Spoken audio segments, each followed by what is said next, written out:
This is Mrs. Horan again. This is one of our favorite authors, Kevin Henkes, wrote Chrysanthemum. So we haven't read this for a little bit, so I thought we'd try Chrysanthemum by Kevin Henkes.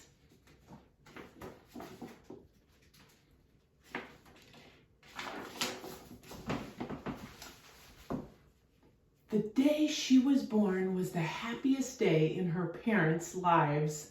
"She's perfect," said her mother. "Absolutely," said her father. And she was.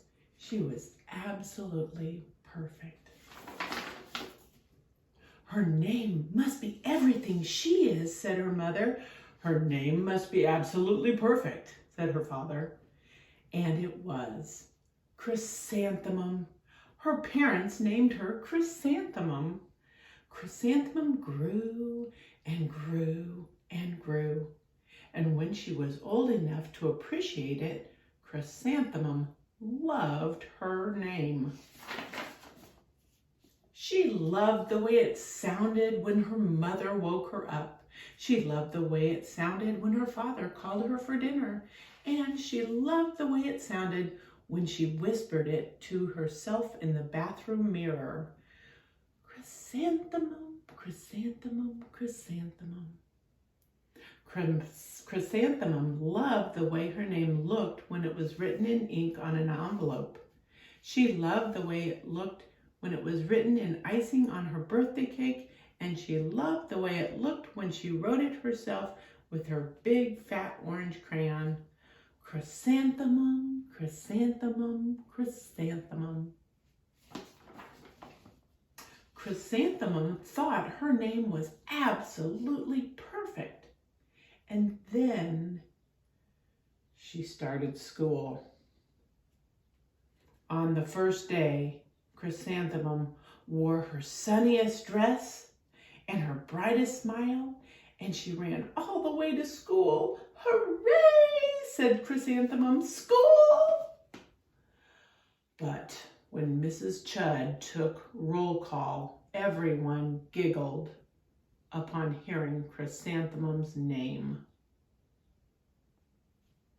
Mrs. Chud, Dawn, Eve, Lois, Al, Les, Kay, Max, Sue, Bill, Pat, Tom, Sam, Ken, Joe, Rita, Victoria, Chrysanthemum. "It's so long," said Joe. "It scarcely fits on your name tag," said Rita, pointing. "I'm named after my grandmother," said Victoria. "You're named after a flower." Chrysanthemum wilted. She did not think her name was absolutely perfect. She thought it was absolutely dreadful. The rest of the day was not much better.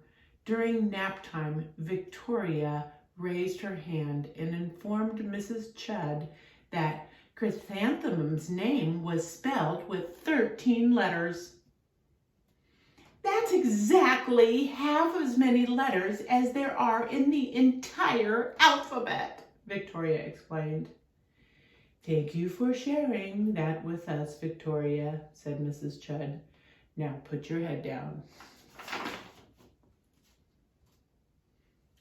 "If I had a name like yours, I'd change it," said Victoria, as the students lined up to go home. "I wish I could," thought Chrysanthemum miserably. "Welcome home," said her mother. "Welcome home," said her father. "School is no place for me," said Chrysanthemum. "My name is too long. It scarcely fits on my name tag, and I'm named after a flower." "Oh, pish," said her mother. "Your name is beautiful." "And precious and priceless and fascinating and winsome," said her father. "It's absolutely everything you are," said her mother. "Absolutely perfect," said her father. Chrysanthemum felt much better after her favorite dinner, macaroni and cheese with ketchup, and an evening filled with hugs and kisses and parcheesi. That night, Chrysanthemum dreamed that her name was Jane. It was an extremely pleasant dream. The next morning, Chrysanthemum wore her most comfortable jumper. She walked to school as slowly as she could. She dragged her feet in the dirt. Chrysanthemum, chrysanthemum, chrysanthemum, she wrote. She even looks like a flower, said Victoria as Chrysanthemum entered the playground. Let's pick her, said Rita, pointing. Let's smell her, said Joe. Chrysanthemum wilted. She did not think her name was absolutely perfect. She thought it was absolutely dreadful. The rest of the day was not much better. During nap time, Victoria raised her hand and said, "A chrysanthemum is a flower. It lives in a garden with worms and other dirty things." "Thank you for sharing that with us, Victoria," said Mrs. Chudd. "Now put your head down." "I just cannot believe your name," Victoria said as the students lined up to go home. "Neither can I," thought Chrysanthemum miserably. "Welcome home," said her mother. "Welcome home," said her father. "School is no place for me," said Chrysanthemum.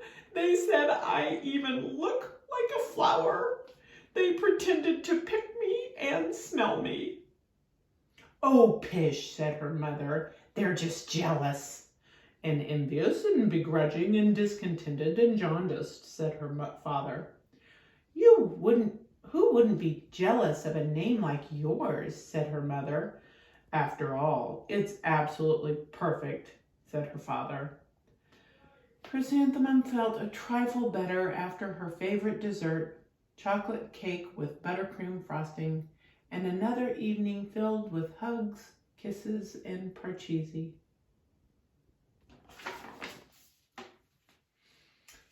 That night, Chrysanthemum's dream that she really was a chrysanthemum.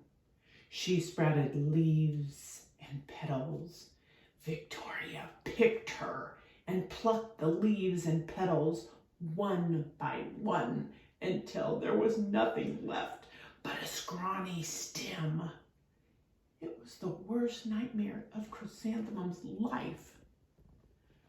Chrysanthemum wore her outfit with 7 pockets the next morning. She loaded the pockets with the most prized possessions and her good luck charms. Chrysanthemum took the longest route possible to school. She stopped and stared at each and every flower. Chrysanthemum, chrysanthemum, chrysanthemum, the flowers seemed to say. That morning, the students were introduced to Mrs. Twinkle, the music teacher. Her voice was like something out of a dream, as was everything else about her. The students were speechless. They thought Mrs. Twinkle was an indescribable wonder. They went out of their way to make a nice impression. Mrs. Twinkle led the students in scales. Then she assigned roles for the class musicale. Victoria was chosen to be the dainty fairy queen. Rita was chosen to be a spiffy butterfly princess. Joe was chosen as an all-important pixie messenger, and Chrysanthemum was chosen as a daisy. Chrysanthemum's a daisy, chrysanthemum's a daisy, Joe, Rita, and Victoria chanted, thinking it was wildly funny. Chrysanthemum wilted. She did not think her name was absolutely perfect. She thought it was absolutely dreadful. "What's so humorous?" asked Mrs. Twinkle. "Chrysanthemum," was the answer. Her name is too long, said Joe. It scarcely fits on her name tag, said Rita, pointing. I'm named after my grandmother, said Victoria. She's named after a flower. My name is long, said Mrs. Twinkle. It is, said Joe. My name would scarcely fit on a name tag, said Mrs. Twinkle.